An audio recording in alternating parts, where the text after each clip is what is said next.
صحبت اللہ والوں کی خرچ بھی ہوا. خیر اللہ نے اس قابل بنایا کہ میں آج گھر سے نکل کے پہلی بار آیا ہوں. ابھی تک گھر سے نکلا نہیں تھا. پہلی بار 3 مہینے کے اندر آج زمین پہ پاؤں رکھا. اتفاق ہے کہ آج ہی آپ لوگوں سے ملاقات لکھی ہوئی تھی اور اللہ نے یہ سعادت مجھے عطا فرمائی کہ پہلی ملاقات آپ حضرات سے ہو اور کچھ دینی گفتگو کے ساتھ ہو.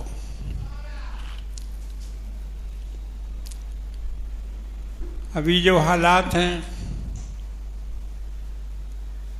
اس سے ہم لوگ اچھی طرح سے واقف ہیں.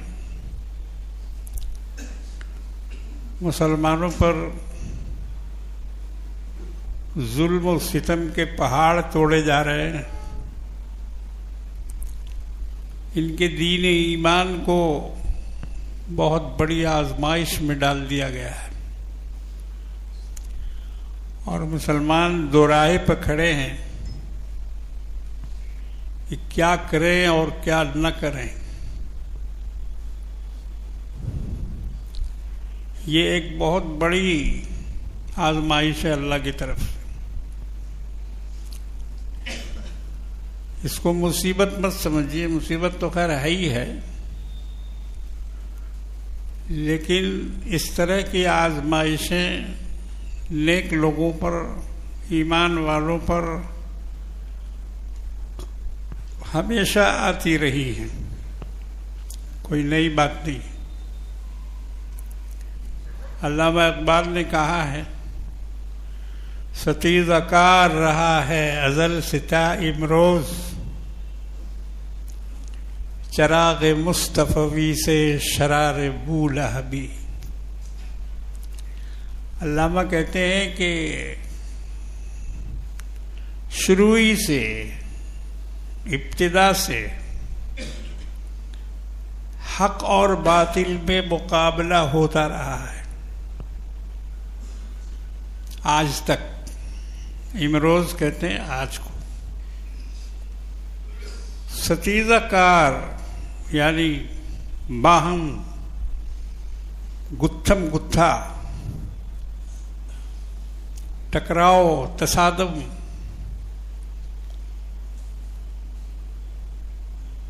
ازل سے، شروع سے، جب سے یہ دنیا قائم ہوئی تو یہ حق و باطل کی جنگ ہوتی رہی ہے. چراغ مصطفی سے شرار بولہبی. اللہ کے رسول جناب محمد رسول اللہ صلی اللہ تعالی علیہ وسلم کے چراغ سے اور بولہب کے شعلوں سے یہ ہمیشہ تصادم ہوتا رہا ہے. تو اس موقع پر عقل و دماغ کا استعمال کرنا چاہیے، اپنے شعور کو بیدار کرنا چاہیے، اپنی غفلتوں کو، کوتاہیوں کو ختم کرنا چاہیے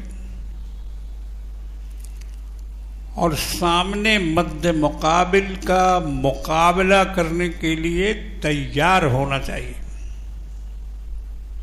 یہ دنیا میں جینے کا ڈھنگ ہے، طریقہ ہے. ہر ایک کو اپنا ڈیفنس کرنے کا اختیار ہے.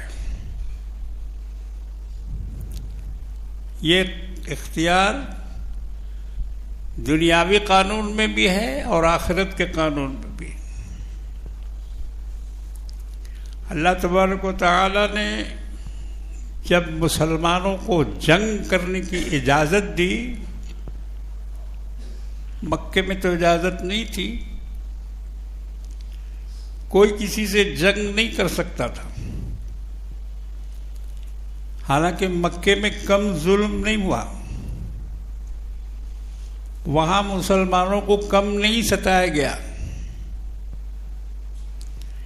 آج یہ بے شرم لوگ بولتے ہیں کہ ہم لوگوں کو مارا گیا. مکے میں کسی کو نہیں مارا گیا. کوئی ایک مشرک، کوئی ایک کافر کسی بھی مسلمان کے ہاتھ سے مارا نہیں گیا، بلکہ 50 مسلمان مومنین اور مومنات میں سے ان کافر اور مشرکوں کے ہاتھوں شہید ہوئے. مکے میں مسلمانوں نے کسی کو نہیں مارا، نہ کسی پہ ہاتھ اٹھایا، نہ کسی کا مقابلہ کیا، نہ کسی پہ تلوار چلائی، کچھ بھی نہیں. اجازت ہی نہیں تھی، اللہ کی طرف سے ممانعت تھی. وہاں کیا حکم تھا؟ مار کھاؤ، صبر کرو، تبلیغ کرو، اللہ کی بات لوگوں تک پہنچاؤ، پہنچاتے رہو، اپنا کام کرتے رہو. جتنا بھی ظلم تمہارے اوپر ہو تم اپنا کام مت چھوڑو. تو آج ہماری حالت خاص طور سے ہندوستان میں، دنیا کے اور بھی ممالک میں یہودیوں نے بڑے ظلم اٹھائے ہیں. لاکھوں لاکھ انسانوں کو فنا کے گھاٹ اتار دیا، بچوں کو، عورتوں کو بے یار و مددگار چھوڑ دیا.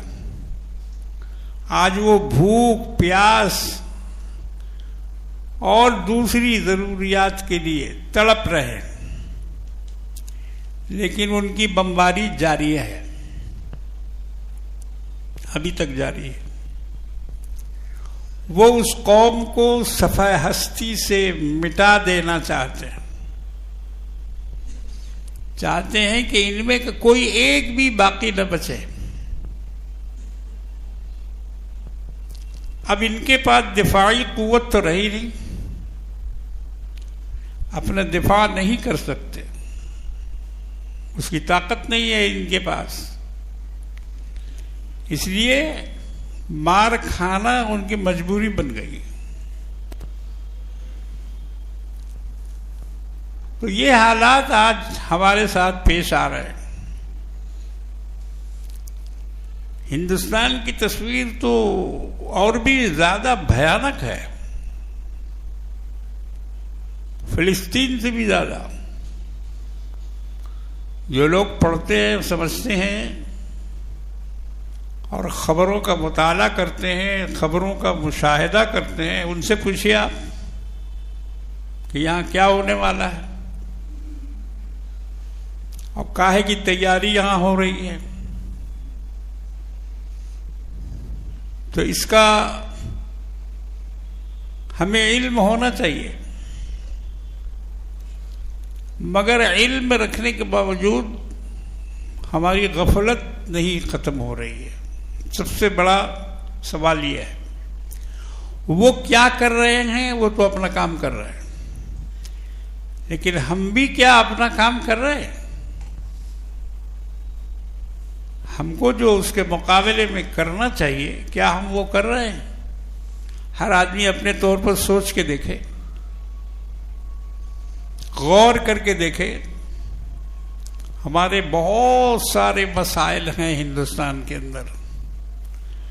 تعلیم کا مسئلہ ہے، روزگار کا مسئلہ ہے، اپنے آپ کو مضبوط کرنے کا مسئلہ ہے، گھر مکان کا مسئلہ مسلمانوں کے ساتھ ہے، رہائش کا مسئلہ ہے. 3 ٹائر میں مسلمان سو رہا ہے. ایک آدمی چوکی کے نیچے ہے، 2 آدمی چوکی کے اوپر ہے، اس کے اوپر ایک اور سلیپر لگا ہوا ہے.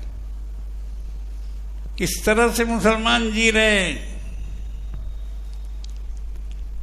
ہم نے یہ بات ڈائریکٹ حکومت سے بھی کی تھی اور ان کے سامنے یہ مسئلہ رکھا تھا اور ان کو یہ دعوت دی تھی کہ آپ چلیے ہمارے مسلم محلوں میں مسلمان کس طرح سے گزارا کر رہے ہیں، کیسے ان کی راتیں کٹ رہی ہیں، ان کے پاس سر چھپانے کی جگہ نہیں ہے، فٹ پاتھ پہ سوتے ہیں، پلاسٹک لگا کے سوتے ہیں، اور ان کے لیے حکومت کوئی بندوبست نہیں کر رہی۔ تو ایک دفعہ 99 میں ہم نے زور لگایا تھا، تو ہمارے سامنے ہی ہماری چیف منسٹر صاحبہ نے فون کر کے کارپوریشن میں یہ بات کی کہ اقلیتوں کے لیے فوری طور پر 5000 فلیٹ کا انتظام کرو۔ ہم لوگوں کے سامنے انہوں نے آرڈر دیا، اور بعد میں ہم نے معلوم کیا کہ وہ فلیٹ بنے بھی، مگر اس میں کیا ہوا، اقلیتوں کو نہیں دیا گیا، اپنے چیلے چپاٹوں کو، چمچوں کو، اپنی پارٹی کے لوگوں کو وہ سارے فلیٹ بنا کر تقسیم کر دیا۔ ان لوگوں نے بنا تو ضرور مگر ملا نہیں۔ تو یہ سب دھاندلیاں چلتے ہوئے بھی ہم ہوشیار نہیں ہو رہے۔ ہمیں دولت جمع کرنے کی ہوس ہے، جس طرح سے بھی پیسہ آئے، جہاں سے بھی پیسہ آئے، پیسہ آنا چاہیے، حلال ہو، حرام ہو، جائز ہو، ناجائز ہو، سود ہو، یا جس طرح کا بھی ہو، ہم اس کو لینے میں مسلمان آج کوئی جھجک نہیں ہے اس کے اندر۔ حالانکہ سود سے بڑھ کر لعنت کوئی بھی نہیں ہے، اتنی بڑی لعنت کی چیز ہے سود، مگر آرام سے لوگ کھا رہے ہیں، اور اس کے ایسے ایسے طریقے اپنائے گئے ہیں سود کھلانے کے کہ اگر آپ اس پر غور کریں گے تو حیران رہ جائیں گے۔ پاکستان کے ایک مقرر نے تقریر کی، وہ اپنی تقریر میں اس نے یہ کہا کہ پاکستان میں عورتوں کو اس ڈھنگ سے سود کھلایا جا رہا ہے کہ پہلے ان کو جائزہ لے کر کہ کس کس گھر میں غربت زیادہ ہے سروے کرتے ہیں، کہاں کہاں غریبی زیادہ ہے، کھانے پینے کے لالے پڑے ہوئے ہیں، تو وہاں جا کر وہ ان کے حالات معلوم کرتے ہیں اور ان کو سود کی رقم دیتے ہیں یہ کہہ کر کہ اتنے دنوں کے بعد آپ کو یہ لوٹا دینا ہوگا، یا اگر نہیں بھی لوٹائیے تو کوئی حرج نہیں، ایسا بھی ہے۔ تو اس بہانے سے مسلمانوں کی جو غربت ہے اور مسلمانوں کے اندر جو کمی ہے، فقر و فاقہ کی نوبت ہے، اس سے بھی فائدہ اٹھانے کی لوگ کوشش کر رہے ہیں۔ آج ہماری کالجوں میں پڑھنے والی نوجوان بچیاں کس طرح سے اپنا مذہب تبدیل کر رہی ہیں، کتنی بڑی تعداد میں یہ کام ہو رہا ہے۔ آپ نے ایک آدھ کسی ویڈیو میں دیکھ لیا تو دیکھ لیا، ورنہ اس کے جو اعداد و شمار ہیں، لاکھوں لاکھ مسلم لڑکیاں غیروں کے یہاں چلی گئی، انہوں نے اپنا دین چھوڑ دیا، اپنا مذہب چھوڑ دیا، اور اس کے بعد جا کر انہوں نے جو کچھ کہا ہے وہاں مسلمانوں کو شرم سے ڈوب کے مر جانا چاہیے. ان لڑکیوں نے کیا شکایت کی پولیس والوں کے سامنے, میڈیا والوں کے سامنے؟ کہا کہ مسلمانوں میں بچیوں کی, لڑکیوں کی کوئی قدر نہیں ہے. ہمارے رشتے کے لیے, ہمارے نکاح کے لیے کوئی کوشش نہیں. اور جہیز کا ایسا مطالبہ ہے کہ ہم وہ دے نہیں سکتے, پورا کر نہیں سکتے. تو ہم نے یہ سوچا کہ مسلمانوں میں رہ کر تو ہماری شادی نہیں ہو سکے گی. ہمارے باپ میں وہ قوت نہیں ہے, ہمارے باپ کے پاس اتنا پیسہ نہیں ہے, وہ لڑکے کا ڈیمانڈ پورا نہیں کر سکتے. تو جب تک ڈیمانڈ پورا نہیں ہوگا اس وقت تک شادی نہیں ہوگی. اس لیے ہم نے گھر چھوڑنے کا فیصلہ کیا, اور صرف گھر ہی نہیں, مذہب چھوڑنے کا فیصلہ کیا.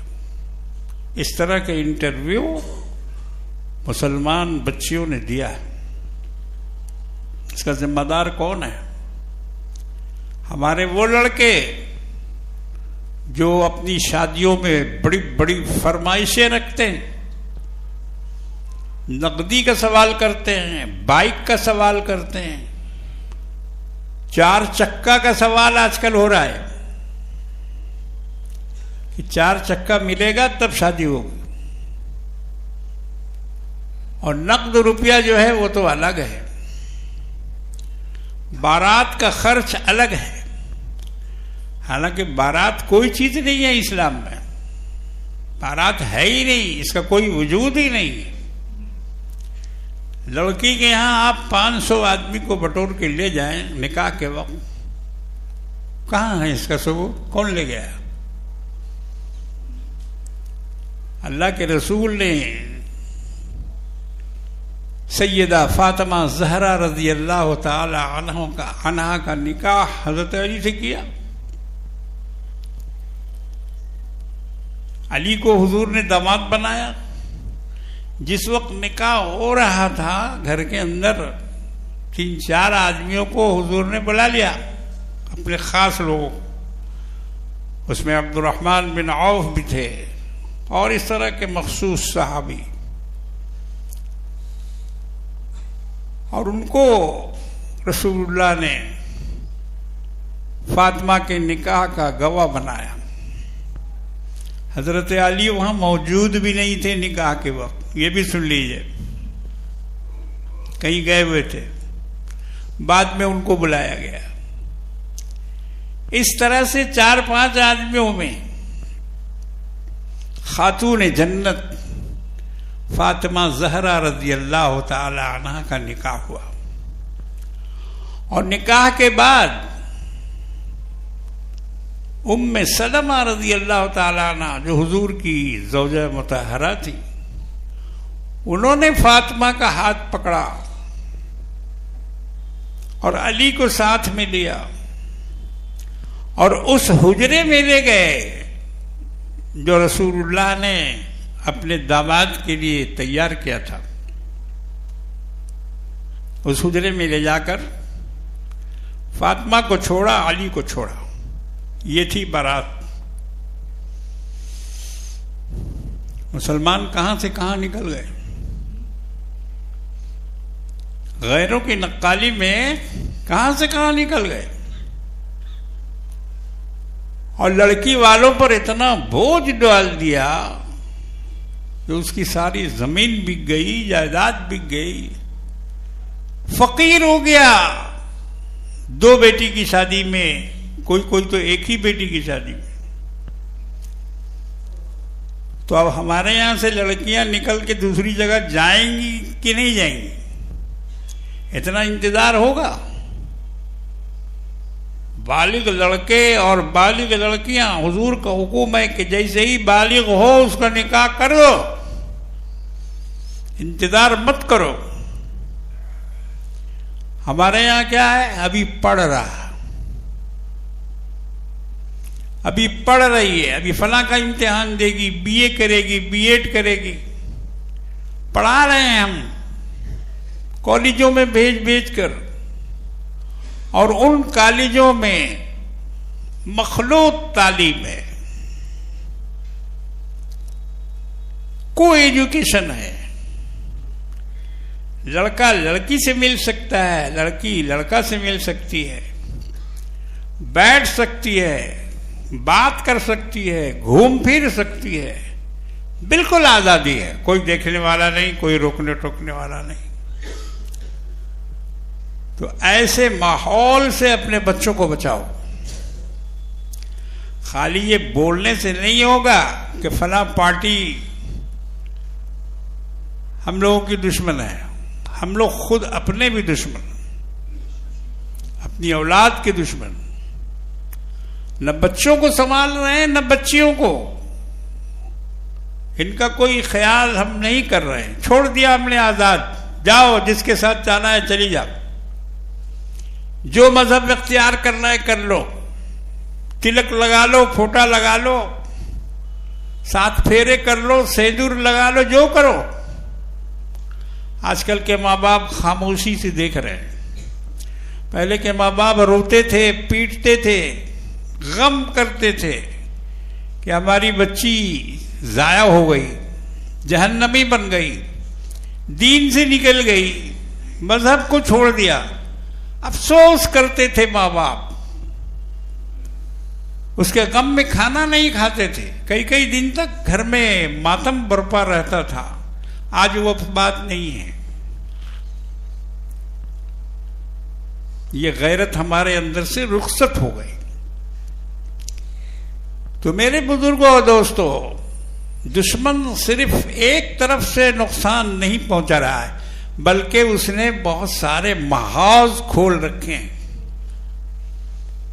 دشمنی کے بہت سارے محاذ کھول رکھے ہیں، ہمیں ہر محاذ کو سنبھالنا ہے، ہر محاذ پر پہرا دینا ہے، ہر محاذ پر مقابلہ کرنا ہے، ہر محاذ پر ان سے جنگ لڑنی ہے۔ ابھی ایک نیا محاذ کھلا وقف کا، اتنے دنوں تک کوئی بات نہیں آئی تھی، اتنے دنوں تک کوئی بات نہیں آئی، یہ نیا شوشہ چھوڑا گیا وقف ترمیم بل کا۔ اور یہ جانتے ہیں آپ کیا ہے؟ آپ کو بالکل نہتھا کر دینے کا، جہاں آپ بیٹھے ہوئے ہیں نا اس وقت، یہ بھی آپ کی جگہ نہیں رہے گی، کوئی دوسرا آ کے بیٹھ جائے گا یہاں، یا تالا لگا دے گا یہاں، بولے گا اویدھ ہے، ایک ہی لفظ سیکھا ان لوگوں نے، اویدھ۔ مدرسہ اویدھ ہے، مسجد اویدھ ہے، خانقاہ اویدھ ہے، مزار اویدھ ہے۔ یہ ایک سازش بہت بڑی رچی گئی،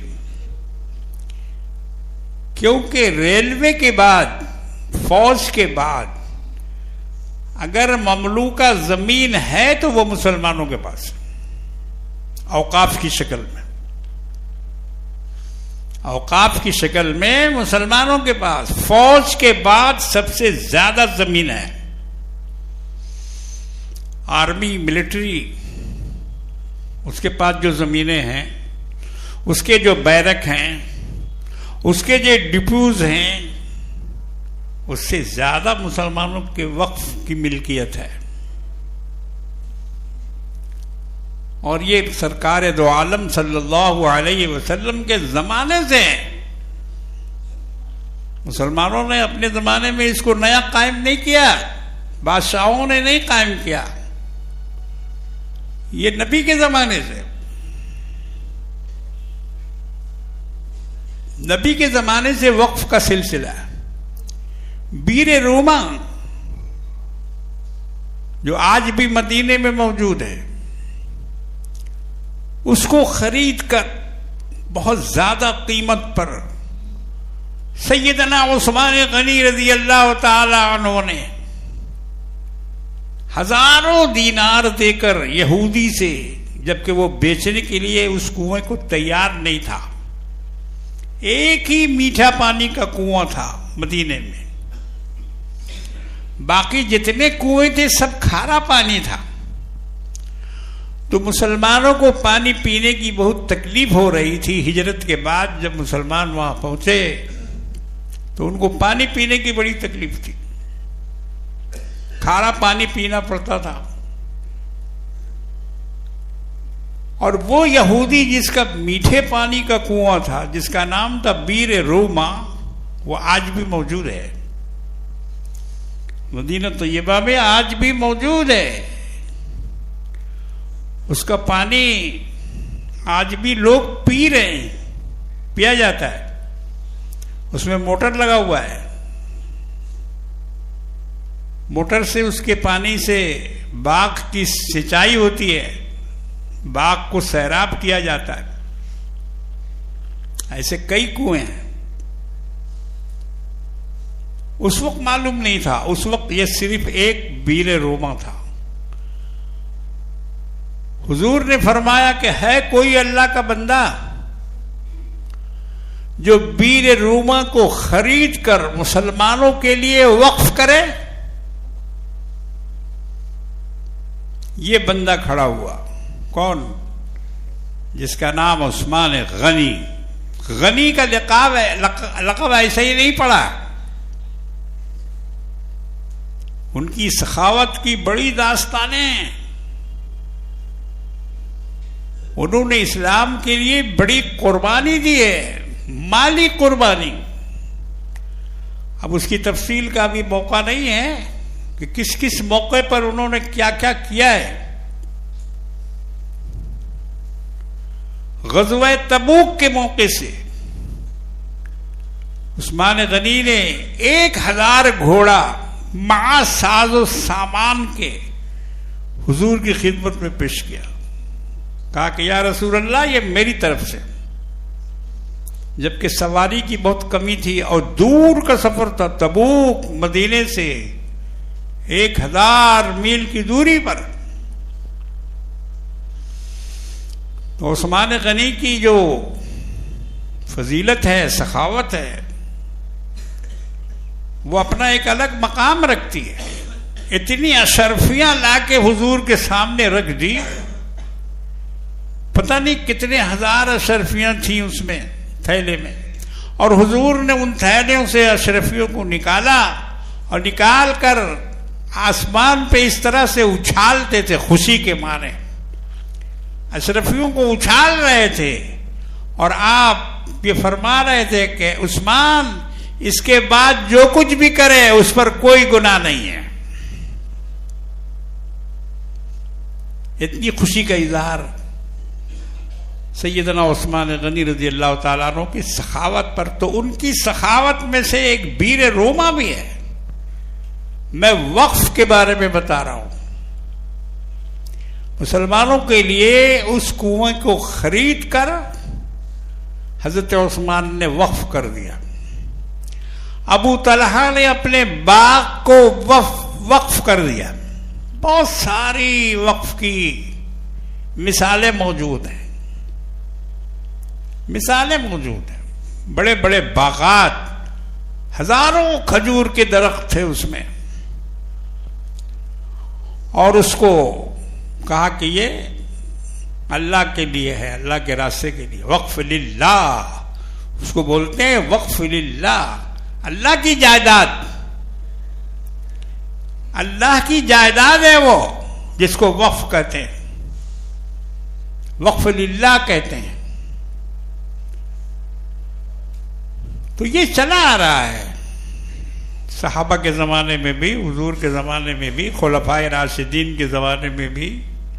مسلمانوں نے اپنے مال، اپنی جان اور اپنے تمام چیزوں سے اسلام کی